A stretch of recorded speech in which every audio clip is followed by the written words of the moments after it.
Di channel YouTube Pak Boim, kali ini saya akan membahas materi tentang asam karboksilat dan ester ya. Materi tentang senyawa asam karboksilat dan ester yang dimulai dari penamaan, sifat fisik dan kimia, kemudian reaksi-reaksi serta sintesisnya atau cara pembuatannya. Selamat menonton.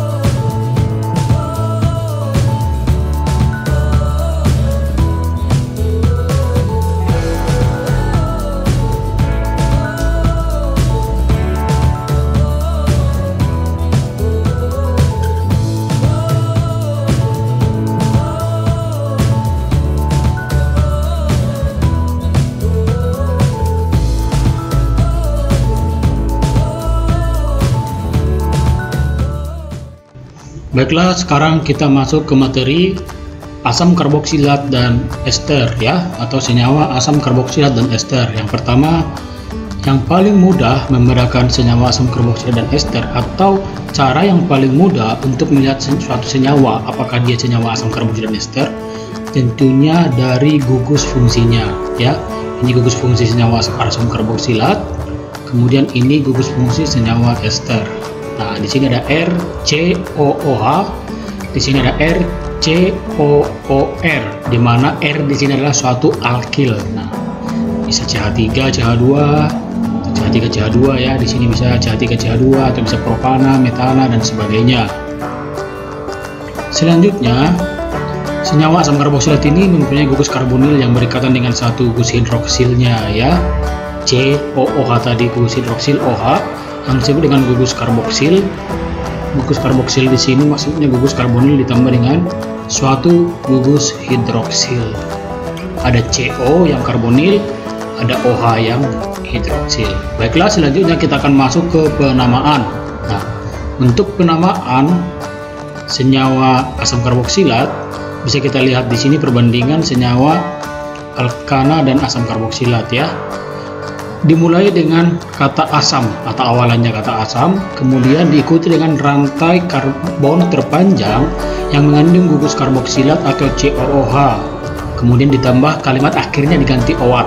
Kalau misalnya pada alkana dia metana, berarti pada karboksilat dia asam metanoat ya. Bahasa Inggrisnya metanoic acid.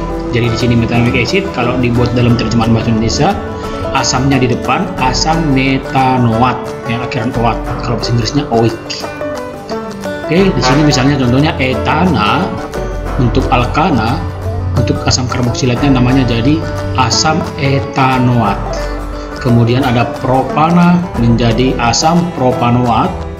Kemudian di sini ada butil metil butana menjadi asam metil butanoat ya, ini asam metil butanoat. Kemudian kita lanjutkan untuk penamaan NUPAC-nya. Nah, di sini kita nomorin dulu dari yang terdekat dengan gugus asam karboksilatnya ya. Jadi substituen, ini substituen, kemudian ini asam karboksilat. Substituen itu artinya rantai samping ya, rantai samping. Nah, jadi ini kita nomori dari sini nomor 1, 2, 3, 4. Jadi rantai utamanya itu ada 4. Kalau pada alkana dia butana, berarti kalau pada asam karboksilat namanya menjadi butanoat. Nah, setelah itu kita lihat substituen yang lain. Nah, di sini ada metil. Nah, berarti namanya menjadi 3 metil atau asam 3 metil butanoat, atau bahasa Inggrisnya 3 metil butanoic acid ya. Jadi ini asam 3 metil butanoat. Sama seperti di sini, ini nomor 1, ini nomor 2. Pada nomor 2 dia ada klor, berarti namanya jadi asam 2 klorobutanoat, atau bahasa Inggrisnya 2 klorobutanoic acid ya. Untuk ini posisinya trans ya. Trans itu berseberangan, jadi namanya ini trans 3 penil 2 propenoic acid atau cinnamic acid ya. Jadi asam trans 3 penil 2 propanoat kalau bahasa Indonesianya. Oke, sekarang kita lanjutkan untuk penamaan secara umumnya. Nah, di sini ada posisi-posisi alfa beta ya. Seperti belajar pada aldehid, nah kalau satu ikatan itu disebut alfa, 2 ikatan disebut beta, 3 ikatan disebut gamma, dan seterusnya. Nah, bisa kita lihat di sini, contoh di sini, satu ikatan dari gugus fungsinya ini alfa, 2 ikatan beta. Kita lihat ini pada nomor 2 ini ada pada nomor 3, ini nomor 3 ya, ini di sini. Oh, pada nomor 2 bukan nomor 3. Pada nomor 2 ada metil, berarti namanya jadi asam 3 metil butanoat, atau bahasa Inggrisnya 3 metil butanoic acid. Kemudian ini pada posisi alfa ya, satu ikatan namanya menjadi asam alfa kloro butanoat ya, asam alfa kloro butanoat. Kemudian yang ini posisi beta ya, nomor 2 asam beta fenil kaproat ya, asam beta fenil kaproat. Oke, kita lanjutkan lagi, ini CHCOOH ya, CHCOOH ini disebut dengan asam metanoat atau metanoic acid. Udah, untuk nama umumnya itu atau nama trivial namanya asam formiat ya. Kemudian ini sumbernya dari mana? Dari semut ya. Dari semut itu mengandung asam. Kemudian di sini ada asam etanoat ya, atau acetic acid. Nah, kalau asam etanoat ini pada cuka ya. Jadi kalau kalian suka makan cuka, itu kandungannya adalah asam etanoat. Kemudian ada propanoic acid atau asam propanoat, ini sumbernya dari di susu ya. Jadi ada kadar susu yang berasa asam. Itu hasil dari oksidasi. Kemudian ada asam butanoat. Asam butanoat ini sumbernya dari mentega yang sudah tengik ya, mentega yang sudah tengik atau mentega yang sudah teroksidasi ya. Ini dia mentega yang teroksidasi, kandungannya itu adalah asam butanoat.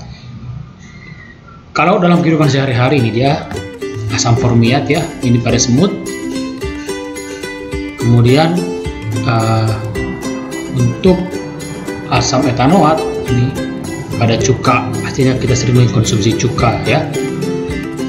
Ini dia kalau dalam kehidupan sehari-hari, jadi kita sering mengkonsumsi turunan asam karboksilat atau senyawa-senyawa asam karboksilat.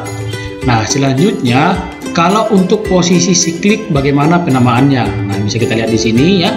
Untuk penamaan siklik pada sikloalkana ya, yang terikat dengan COOH atau yang terikat dengan gugus karboksil, namanya itu disebut menjadi asam siklokarbosiklik ya, asam sikloalkana karbosiklik atau karboksilat, atau bahasa Inggrisnya sikloalkan karbosiklik acid. Kemudian kalau pada gugus aromatik seperti ini namanya menjadi benzoic acid atau asam benzoat. Ini bisa kita lihat di sini. Ini contohnya, ini gugus asam karboksilatnya ya, namanya 2-isopropil siklopentan karbosiklik acid. Nah, boleh bebas menuliskannya mau bahasa Indonesia bahasa Inggris ya, tapi jangan lupa kalau bahasa Indonesia asamnya itu di depan, kalau bahasa Inggris kata asamnya itu di belakang. Kemudian ini yang terikat dengan aromatik namanya orthohydroxy benzoic acid atau asam orthohydroxy benzoat ya. Ini asam salisilat. Ini bahan baku obat, bukan obat, bedak ya, bedak salisilat. Jadi juga fungsinya untuk membunuh jamur ya. Fungsi untuk membunuh jamur, sehingga kalau misalnya keringat buntat atau jamuran bisa dipakai asam salisilat. Kemudian untuk penamaannya untuk senyawa aromatik di sini asam benzoat. Kemudian kita lihat di sini 3-chlorobenzoic acid atau asam 3-chlorobenzoat, atau kalau di aromatik ingat harus mengikuti penamaan ortometapara ya, menyatakan posisi dari substituennya. Di sini posisinya meta pada nomor 1 dan 3, berarti meta chlorobenzoic acid atau meta asam meta chlorobenzoat ya. Kemudian ini 4 amino benzoic acid ya, atau para, ini posisi para amino benzoat asid atau asam para amino benzoat. Oke, kita lanjutkan untuk sifat-sifat dari asam karboksilat. Yang pertama itu bersifat polar. Kenapa dia bersifat polar? Karena dia mempunyai dua gugus polar, ya, dua gugus hidroksil polar. Yang satu OH, di sini kita lihat ini gugus polarnya. Satu lagi adalah gugus karbonilnya, CO-nya, dimana di sini bersifat menarik elektron, sementara di sini bersifat melepas. Jadi banyak terjadi di sini momen dipol, ya. Di sini terdapat momen dipolnya yang besar karena banyak gugus polarnya. Kemudian untuk sifat fisiknya kita lihat di sini titik didihnya, ya. Asam karboksilat memiliki titik didih yang lebih tinggi, ya, terhadap alkohol yang sama. Kita lihat di sini struktur dari asam asetat, ya, boiling pointnya 118 derajat Celcius. Dimer artinya itu ada dua gugus atau ada dua senyawanya, ya, senyawa yang sama. Kemudian kita lihat perbandingan dari senyawa dengan yang memiliki massa molar yang sama. Di sini ada kita lihat suatu senyawa aldehid, ya, aldehid, massa molarnya 58, ya, mirip dengan 60 selisih 2. Dia titik didihnya 49 derajat Celcius. Sementara di sini alkohol massa molarnya 60, dia memiliki titik didih 97 derajat Celcius. Kemudian di sini ada asam karboksilat CH3COOH, dia 60 mR-nya, kemudian titik didihnya 118. Jadi kalau ditanya yang mana yang lebih polar, asam karboksilat yang ini atau alkohol dengan MR yang sama, jawabannya adalah asam karboksilat karena dia memiliki dua gugus polarnya. Kemudian kita lanjutkan dengan ester, ya. Ester memiliki rumus umum RCOOR, di mana R-nya itu adalah gugus alkil, ya. Gugus karbonil terikat pada gugus alkoksi atau OR. Di sini ada OR, ini R. Sama-sama bisa di sini alkil, bisa di sini alkil, ya. Jadi di sini misalnya CH3, di sini juga R-nya diganti dengan CH3. Kemudian untuk penamaan, tata nama ester ini diturunkan dari penamaan alkohol, ya, diberi akhiran il, dan asam dengan akhiran oat, ya. Jadi ester itu merupakan turunan dari asam karboksilat dan alkohol, ya. Kemudian penulisannya dituliskan turunan alkohol terlebih dahulu sehingga menjadi alkil alkanoat. Contohnya ini CH3, CH2, COO, CH3 ini namanya metil propanoat. Dari mana metilnya? Dari sini CH3 metil. Propanoatnya dari mana? Di sini ada 3C. Propana menjadi propanoat. Kalau alkohol metil metanol menjadi metil propanoat. Ini lagi dia nama-namanya, ya. Contoh-contohnya ada isopropil format atau 1 metil etil metanoat, kemudian ini penil benzoat, ini senyawa penil, ini asam benzoat, ya. Jadi suatu senyawa penil ditambah dengan asam benzoat namanya jadi penil benzoat. Kemudian di sini metil 2 penil etil etanoat atau metil penil asetat. Kemudian untuk sifat-sifat senyawa ester, ester merupakan senyawa polar, ya. Kenapa ester bersifat polar? Karena mempunyai gugus polar yang terikat yaitu COOR, ya. Ada di sana gugus polarnya dari gugus karbonilnya. Kemudian untuk ikatan hidrogen yang kuat karena tidak ada atom H yang berikatan langsung dengan O. Kemudian titik didih ester hampir sama dengan aldehid dan keton. Jadi di bawah asam karboksilat, ester memiliki bau yang wangi, ya. Beberapa mirip dengan bau buah-buahan yang digunakan di industri untuk pembuatan perasa buatan. Jadi kalau misalnya untuk bahan-bahan makanan yang mengandung perasa itu, misalnya kita makan permen rasa melon, rasa durian, nah itu adalah senyawa-senyawa golongan ester, ya. Bisa kita lihat di sini tabelnya. Senyawa esternya isoamil asetat, aroma pisang, kemudian etil asetat, penghapus cat kuku, ya. Etil asetat juga banyak digunakan di laboratorium sebagai pelarut senyawa organik. Kemudian metil salisilat ini tadi tanaman wintergreen. Kemudian ada etil butirat nenas, ya, ada ceri, kemudian etil propinoat, buah-buahan banyak jenisnya. Kemudian di sini ada buah persik, ya, untuk benil asetat. Kalau untuk apel metil butirat, kemudian untuk jeruk oktil asetat, kemudian untuk buah pir ada N-propil asetat. Kemudian madu itu etil fenil asetat, ya. Jadi senyawa-senyawa ester itu merupakan senyawa-senyawa beraroma, memiliki aroma yang khas. Oke, sampai di situ dulu.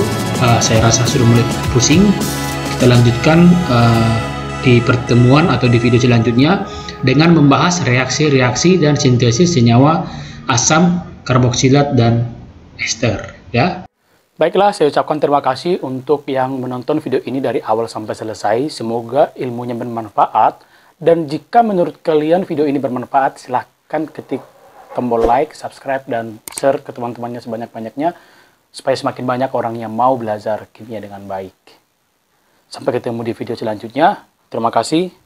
Salam.